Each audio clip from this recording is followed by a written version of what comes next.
Welcome so much to the Nebraska History Museum. Thank you for attending this month's Lunchbox lecture. This history lecture series takes place on the third Tuesday of every month here in the Old Father Auditorium at the Nebraska History Museum in Lincoln, Nebraska.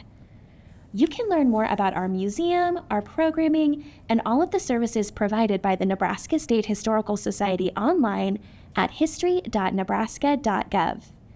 If you're not already a member of the Nebraska State Historical Society, I encourage you to join. The support of our members makes it possible for us to present free programs like this one to Nebraska statewide.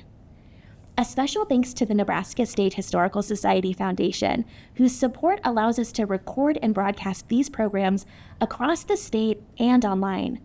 We would also like to thank LNKTV, a service of the City of Lincoln, for producing these programs.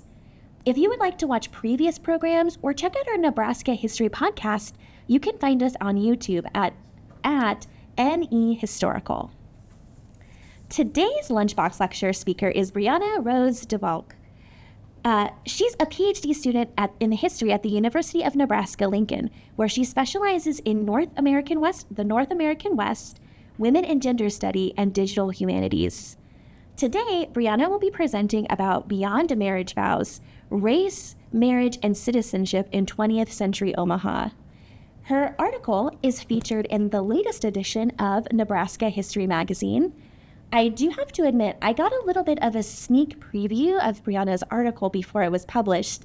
I had sent our publisher, David, a different question, and he sent me a sneak preview of an article he thought I might be really interested in. And I was really fascinated by the story that Brianna presented about these women and their citizenship status and how that changes over time. So Brianna's going to present about her current research, which investigates the lives of American-born women whose citizenship was taken upon marriage to unnaturalized immigrants throughout the early 20th century. While her research right now is limited to women of the Northern Great Plains, the identities and stories of women and their losses of American citizenship can be found in her ongoing and unreleased database project, Citizenship Taken. Please help me in welcoming Brianna Rose DeValk. Turn it away. Awesome. Thank you for that introduction. I am so grateful and thankful to have this opportunity to come out as a grad student and share such an amazing and powerful story about race, marriage, and citizenship right here in Nebraska, which was a story I quite literally stumbled across while doing some research in collaboration with the Historical Society through partnership with the history department at UNL that sadly I don't think exists anymore. But as a show of hands, how many have heard about the Expatriation Act of 1907, perhaps before reading the article? Okay.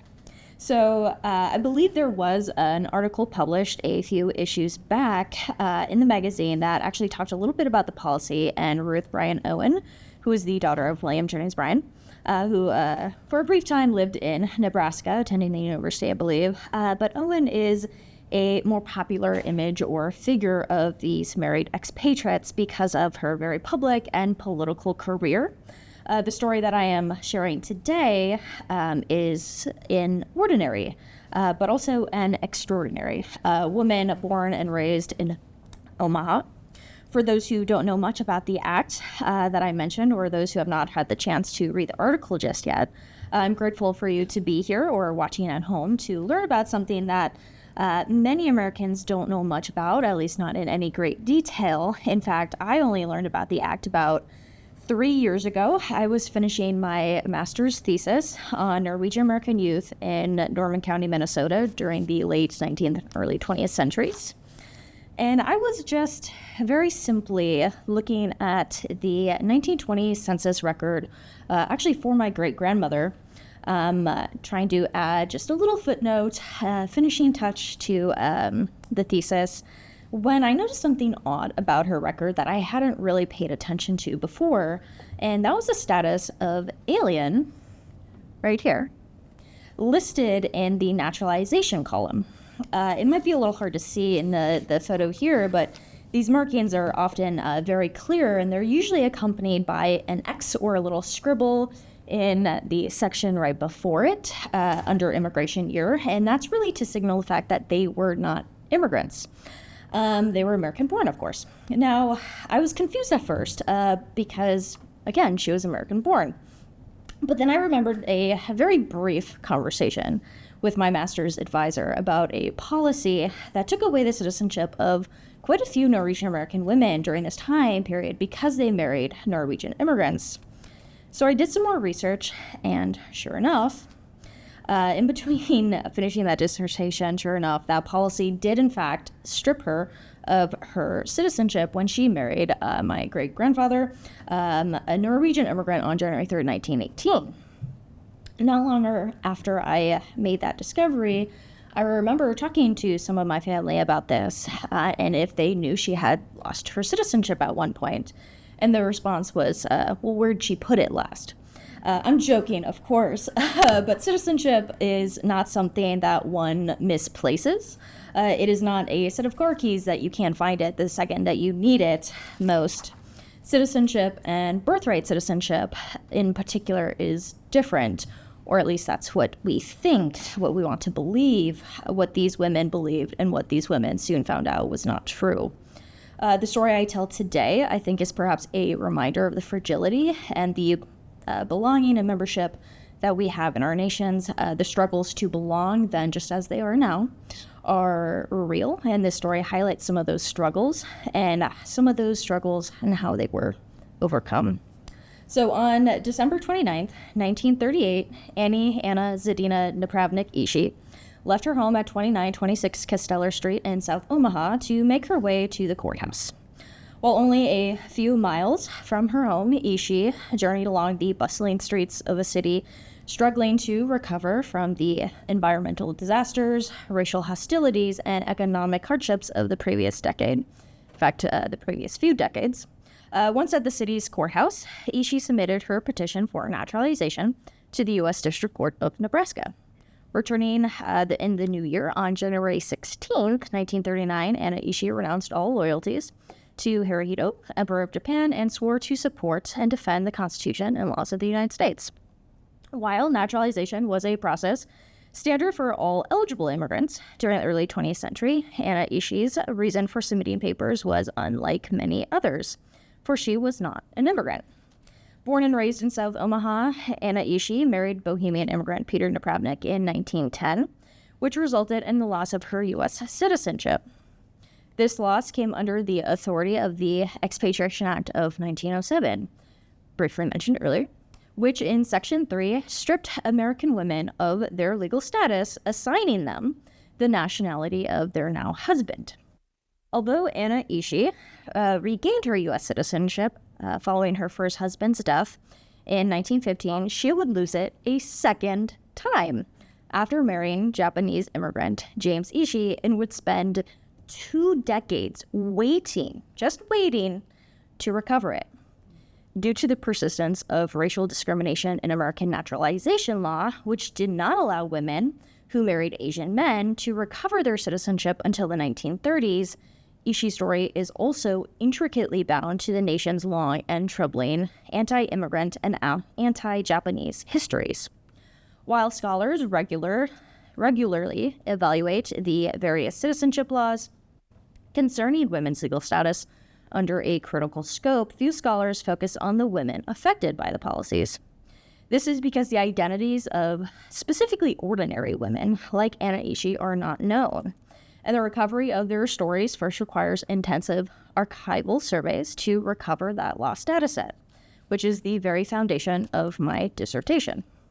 Now, the recovery of Ishii's story is ultimately made possible by my efforts to begin identifying these women and recentering both their individual and collective stories within this already well-established conversation about immigration, marriage, and American citizenship. The recovery of this data set, these women and their stories, like Anna Ishii, comes from a survey of thousands of census and naturalization records across several Midwestern states. The wider scope of this project, of course. Ishii's story was first discovered among a growing collection of now over 4,000 women in Nebraska, Although these surveys are, of course, an ongoing effort in the sense that they're very much not done yet. It can be estimated that nearly 9,000 American-born women just in the state of Nebraska, like Anna Ishii, lost their U.S. citizenship by reason of marriage. Although this estimate is, of course, just an estimate, it actually doesn't account for immigrant women who naturalized independently before marrying and then subsequently lost their U.S. citizenship. Still, by way of these surveys, we now know about Ishii's story and that it was actually quite unlike many others, for out of about 700 women currently identified in Douglas County, over 600 of whom are in Omaha alone. During 1920, Ishii was one of only 2 white American-born women who lost their citizenship by way of marriage to a Japanese immigrant. That context is very important. Ultimately, Anna Ishii's life experiences and historical trajectory as the daughter of 2 Eastern European immigrants in the working class district of Omaha, and later the wife of a Japanese immigrant who could not obtain his own U.S. citizenship until the 1950s, ultimately sheds light on the many legal histories intrinsically entwined with the loss of her own U.S. citizenship. Her life experiences provide a very unique lens to explore how ordinary women encountered that loss of U.S. citizenship during a period that also sought to heavily regulate immigration and punish certain kinds of marriages that crossed racial and ethnic boundaries. Anna Ishii was born on August 2nd, 1889, to Bohemian immigrants John and Mary Zadina. Just 2 years prior to her birth, John and Mary left the Kingdom of Bohemia to start a new life in the U.S. Anna Ishii was the first of her siblings to be born in the U.S., shortly followed by the birth of a younger brother. Born on American soil, Ishii and her younger brother were the only members of the Zadina family who qualified for birthright citizenship. Now, Ishii's parents were one of thousands of Southern and Eastern European immigrants to immigrate to the U.S. at the end of the 19th century. At this time, Ishii's birth, the visibility of these new immigrants, and remarkably the Bohemian immigrants, like her parents, was increasing. Today, they would qualify as Czech immigrants. But in a letter sent to the Omaha Daily Bee in 1889, actually 2 days after Ishii was born, John Ruzicki, an editor of a Czech-language newspaper and a prominent Bohemian immigrant himself, corrected the editor, voicing the opinion that the progress of the Bohemian people in Omaha is correct, except as to the numbers, which were greatly underestimated. Ruzicki reported a proper estimate of no less than 1,200 families and at least 6,000 inhabitants living in the city of Bohemian descent. While Ishii's early life is certainly challenged by very few records, in the sense that we don't have any photos or anything like that, we can learn about her life through the important features of her community, specifically the immigrant community. In the same letter sent to the editor of the Omaha Daily Bee, Ruzicki elated over the membership of the Bohemian societies, whose numbers were now over 500. Fraternal organizations and societies were central to immigrant life in all across the nation, both in urban spaces and rural spaces, because they created a sense of belonging and helped lead the community's social, economic, and religious life as they entered the United States. In Omaha, advertisements and reports of pageants and parades were scattered in the pages of the local papers, frequently observing the membership and pride of the numerous organizations. Ishii's father, John Zadina, was a prominent member in such organizations prior to his sudden and quite tragic death in 1902. According to printed newspapers, Ishii's father had been run over by a rail engine and later passed on due to his injuries. In commemorating his life, Zadina was honored as highly respected, a member of the Bohemian fraternity, and his funeral was attended by several hundred. The memory of Ishii's father illustrates her family's entanglement with these organizations and allows us to perhaps imagine her attendance and participation at events central to social life for Bohemian immigrants in Omaha. However, the death of Ishii's father signals one of the starker realities of Omaha's urban working immigrant classes. This reality was the dangerous conditions in which they lived and worked. After the death of her father, a young Anna Ishii encountered such conditions firsthand. While walking home from working at the Dravis Candy Company, Ishii was run down by a Northwestern switch engine. She was walking with Sophia Napravnik, a fellow employee of the factory, and a young Bohemian immigrant herself. In an article titled "Engine Cuts Off Her Foot," Ishii was reported to have very dangerous and serious injuries. Shortly following the accident, Ishii's mother, Mary Zadina, filed a civil suit against the Chicago and Northwestern Rail Line on behalf of her daughter, who was still only 17, so a minor. Although they demanded $25,000 in damages, according to one of the Czech language newspapers, the pair of women only won $3,500. Such a sum would still translate to just over $100,000 in today's currency. An incredibly impressive feat for two women facing off against the railroad in the early 20th century American legal system. Additionally, Ishii's first legal encounter, I think, lays bare the dangerous conditions she and her family faced while living in Omaha. On June of 1910, at the age of 21, Ishii married Peter Napravnik, who was the elder brother of Sophia, Ishii's companion during her train accident. Perhaps a coincidence? I don't know. He came to the United States from the Kingdom of Bohemian with his parents along with 3 other siblings. Similar to the Zadina family, the Napravniks were working-class Bohemian immigrants, where throughout his marriage, Peter worked iron in the city on the rails. What that actually means is a little vague. While little is actually known about their marriage, what is known is that once married, Ishii was stripped of her birthright citizenship. According to that Expatriation Act of 1907, this act, as outlined very briefly, sought to redefine American citizenship, prompted by these anxieties over immigration, especially those from Southern and Eastern Europeans, among others, who did not fit this traditional image of the white Protestant immigrant. It was during the same year that the U.S. organized what was known as the Dillingham Commission, which was created specifically to investigate the quote-unquote quality of these immigrants and their adoption of American values. The target of this immigration policy and the commission were immigrants like the Zadina Napravnik families, who themselves were actually Catholic. More poignantly, the Expatriation Act targeted and punished the American women like Anna Ishii, who decided to marry these quote-unquote undesirable immigrant men by taking away their own civic membership.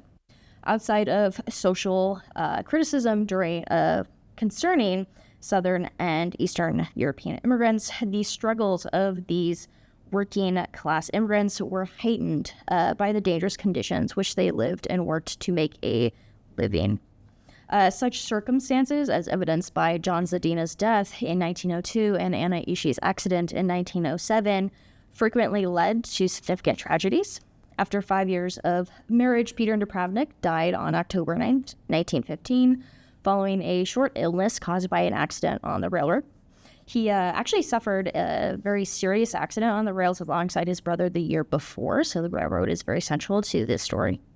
And similar to Ishii's father, Napravnik was active in the fraternal organizations of the Bohemian immigrants. He was a member of the St. Albert's Court, the Knights of St. George, and president of the Catholic Workmen. Now, despite the efforts of some of these organizations to secure safer working conditions, Napravnik's death ultimately illuminates the reality that many still faced. And while the loss of her husband signaled that harsh truth, it also reinstated Ishii's U.S. citizenship. According to the Expatriation Act, at the end of the marital relationship, by either divorce or death, an expatriated woman may resume her American citizenship simply by continuing to reside in the United States. While Southern and Eastern Europeans face subjugation as social and cultural outcasts, as well as economic outcasts, they frequently retained the legal benefits associated with the identification of white. That is legally, of course. Now, unlike Asian immigrants, for example, these groups could not naturalize or become U.S. citizens if they chose to do so. The first naturalization law of the U.S. passed in 1790 specified that only those of free white person could undergo the process. It had been written with the original intention to exclude blacks from obtaining civil membership into the nation. Following the Civil War, the act was modified to allow anyone holding African ancestry the ability and access to naturalize. Still, by the end of the 19th century, American law still racially restricted individuals who could not legally be identified as white or black, largely impacting Asian immigrants. Concerned with the possibilities to claim that white status, U.S. lawmakers began to restrict Asian immigration wholesale and clearly articulate their non-white status. While legislation worked to mitigate the swell of Chinese immigrants in the West, specifically in places like California, efforts reached their peak in 1882 and again in 1892 with the Chinese Exclusion Acts, aimed to halt all immigration from China and laid a foundation to deter other immigrants as well. With Chinese exclusion, the increased presence of Japanese immigrants came to the floor of debate, hoping to avoid an international scandal and Japan not wanting to share the same fate as China.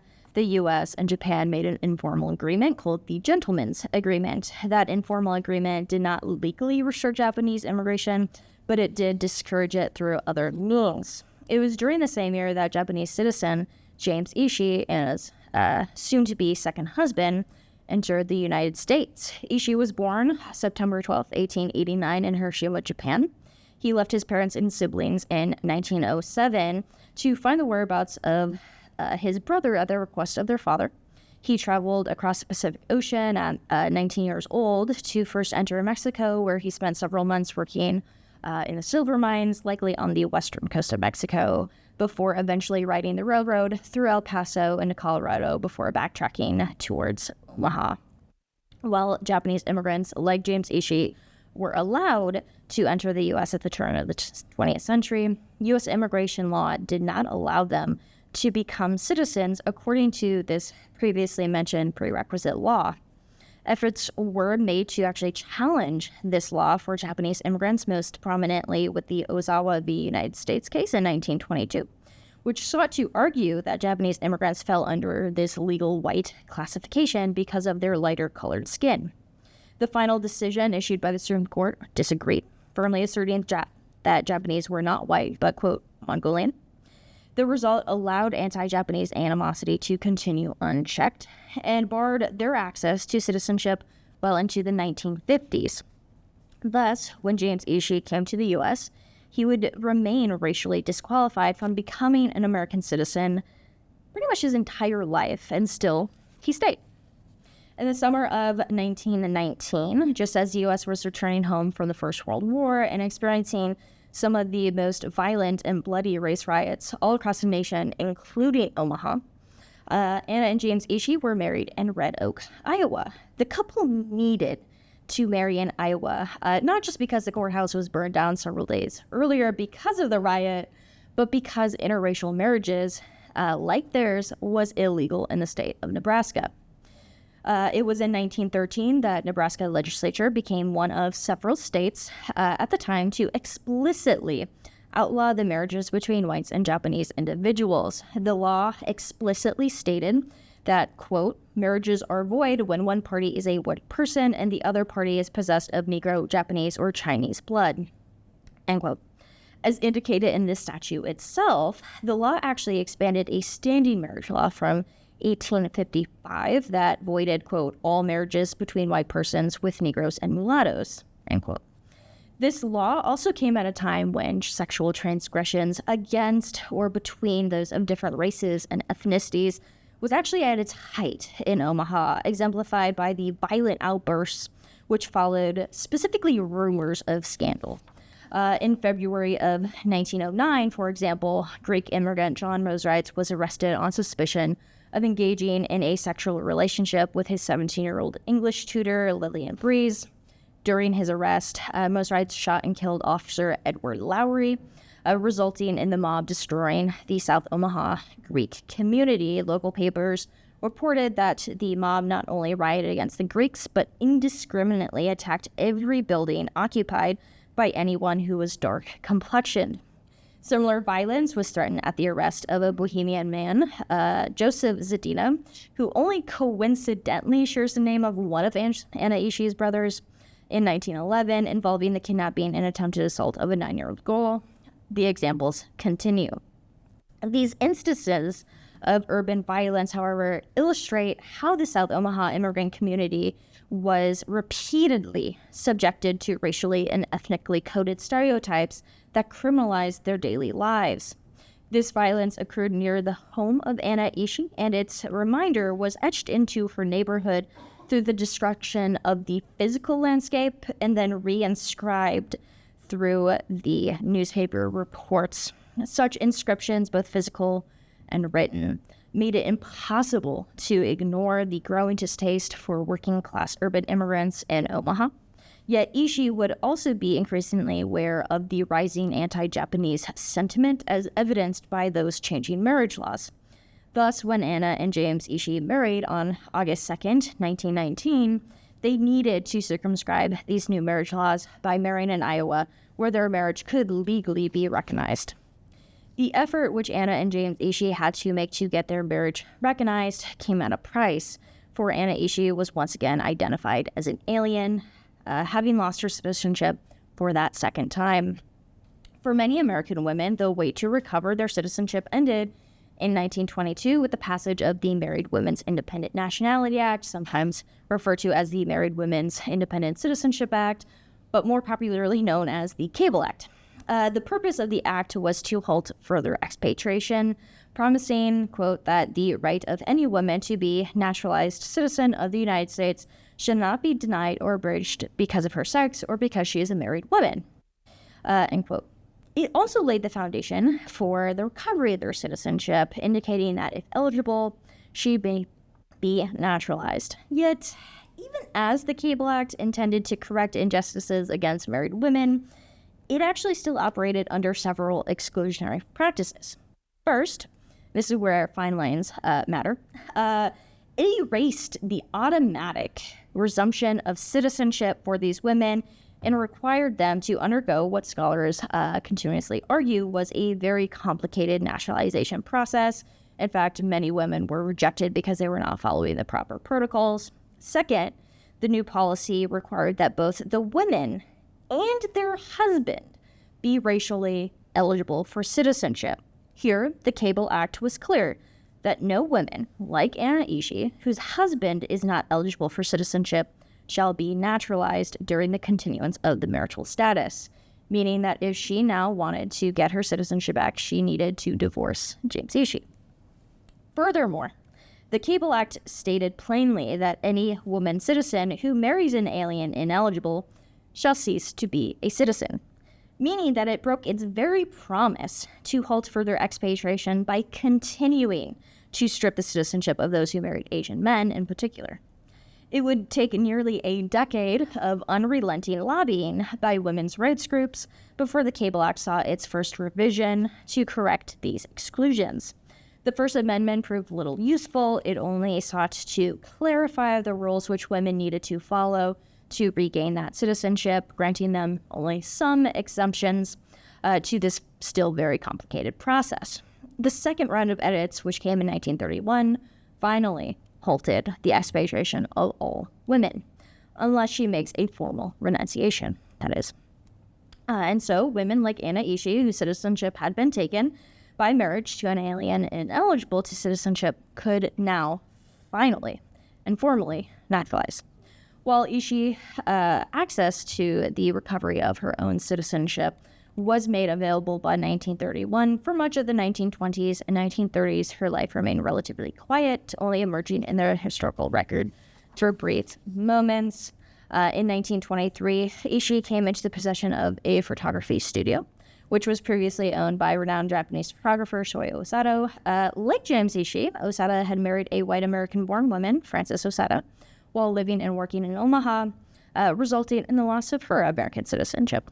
By 1930, the Ishiis had 4 children living at home under the age of 10, while they worked in their newly acquired photography business. However, at the start of the same decade, the U.S. plunged into a recession, the Great Depression, of course, affecting many of those across the nation. Many Americans, regardless of their race or ethnicity, lost their homes, their businesses, and became reliant on governmental assistance for necessities. Yet many of the New Deal relief programs and policies only extended to U.S. citizens, or at least they did over time.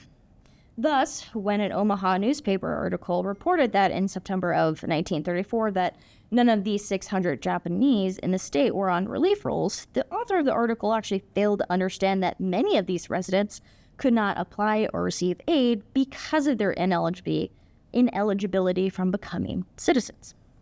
Aware that her husband could never apply for aid or Social Security, Anna Ishii may have been motivated to recover her citizenship for the security that New Deal policies brought. However, whatever the reason, and for which we might actually never truly know, Anna Ishii did finally successfully recover her U.S. citizenship for that second time on January 16, 1939. During the 1930s and 50s, Anna Ishii and James Ishii continued to reside at their home on Costello Street in South Omaha, working alongside another in the photo studio. On September 19th, 1959, James Ishii passed away at the age of 70 following an illness of a year, not caused by a railroad. In remembrance, Omaha newspapers acknowledged his incredible talent as a photographer. Yet, while Japanese immigrants were finally made eligible for U.S. naturalization in 1952, James Ishii likely lived all of his 51 years in the United States as an unnaturalized citizen, like I said, likely never receiving U.S. citizenship. I can't find a source that proves either side of it. In the years following his death, the Japanese community, in coordination with the Japanese American Citizens League, was working quite hard to end the still active anti-interracial marriages that had affected Anna and James Ishii decades before, and I believe also affected one or two of their sons as well. The League's success, however, would not come until after the death of both James and Anna Ishii. Ishii passed away on December 8th, 1962, less than 4 months before the state of Nebraska finally repealed its ban on interracial marriages. As this presentation has illustrated, I hope, the story of Anna Ishii's struggle to regain her citizenship that was taken not once, but twice, is a story about more than the policies that regulated her legal status. Ishii's story details this daily struggle of the working-class urban immigrants in South Omaha and the dangerous conditions which they lived and worked to make a living. Her story also exposes the reality of the many racist and exclusionary histories of immigration, naturalization, and marriage affecting ordinary individuals, not just in Omaha, but across the nation. And her story is really not about one life, but about many, and the very real impact that these entwined policies had on American women throughout the 20th century. Before moving on to questions, I did want to take the time to thank the Nebraska State Historical Society again for hosting me and hosting this really incredible lecture series. And I want to thank those working with me, specifically Samantha and Ben, making this visit possible for you. And to thank all of you for coming out, for those watching at home. And I hope you enjoyed it so far. For anyone interested, especially those who know or think they might know that somebody from their family was affected by this policy, I would love to hear those stories, if you're willing to share, of course. Or if you have any questions about the research and how that might be conducted on your own. Eventually, I will have a database and a website up and coming. It's probably a good year or two out from that happening. But I'm happy to assist and talk and chat. And you can reach me at citizenshiptaken@gmail.com. Thank you.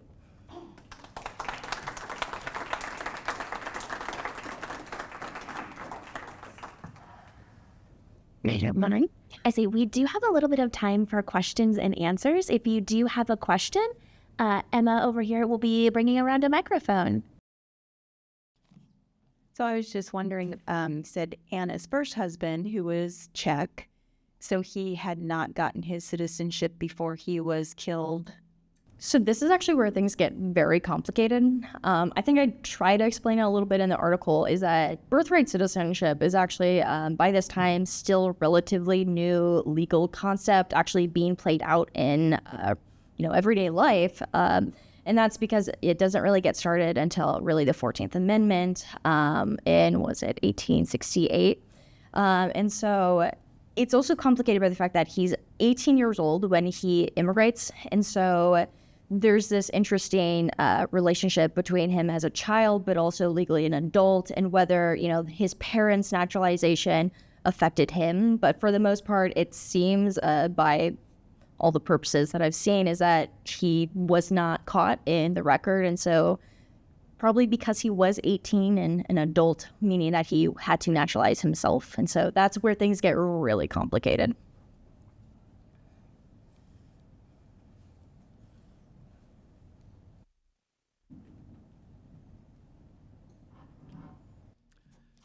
Yeah, I don't really have a question, but I do have a comment that your article made me think about my maternal grandparents. And my maternal grandmother was born in Omaha, but she was of Czech ancestry.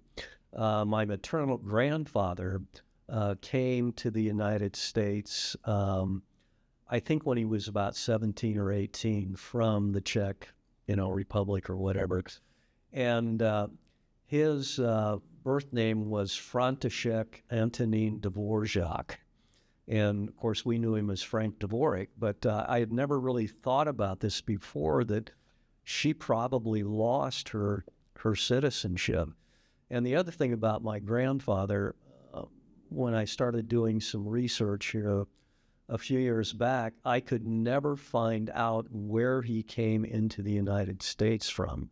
And I actually had, the Douglas County genealogical people look, and they couldn't find it. And then they sent me on to somebody, an expert in Kansas City, and they couldn't find out. He didn't come through.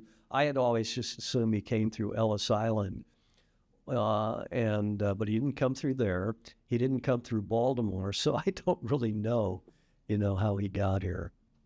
Yeah, there's a lot of studies being conducted on a lot of immigration coming through both Mexico at this time period, but also Canada, because Canada eventually passes something very similar to the Homestead Act.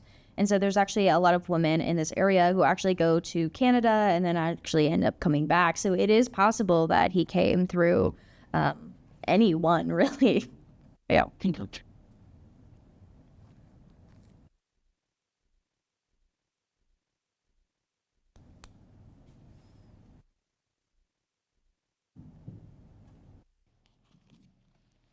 Could you talk a little bit about the status of children of these kind of couples got together and didn't have citizenship, or with the female lost citizenship? Yes, so there is a lot of court cases, and I don't have any of the names off the top of my head, but a lot of them do establish that regardless of race or ethnicity, anybody born on American soil, in theory, is a birthright citizen. And so in theory, their children are in fact citizens. That, of course, is not really something, because nobody's really studying these women kind of on the ground. It's very hard to tell if there was something that affected them, particularly actually with the Japanese community, because of what happens during World War II and internment. I'm actually looking into a family right now that was in California when internment started. And so it's very likely that they were interned. And so that's where the status of their children becomes, again, really complicated.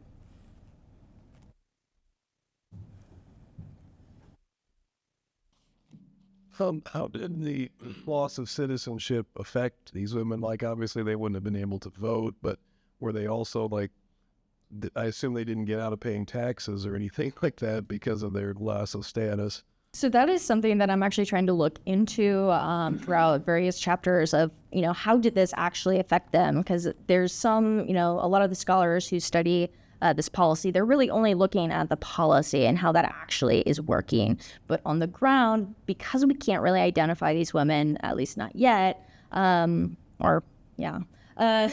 there's not really a lot of scholarship actually understanding how it would have affected them in terms of, suffrage is kind of the main assumption, but like the New Deal policies and economics get really complicated when the federal government is starting to kind of intervene in the economy more. And so having that U.S. citizenship. Applying for a job today, you need to prove your citizenship status. And so that's where things get really complicated, and that's what I'm trying to kind of understand.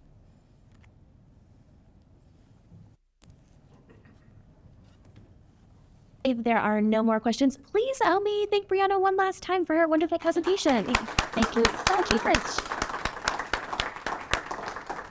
And we hope to see you back here next month for our next Lunchbox lecture. Thank you so much and have a great day.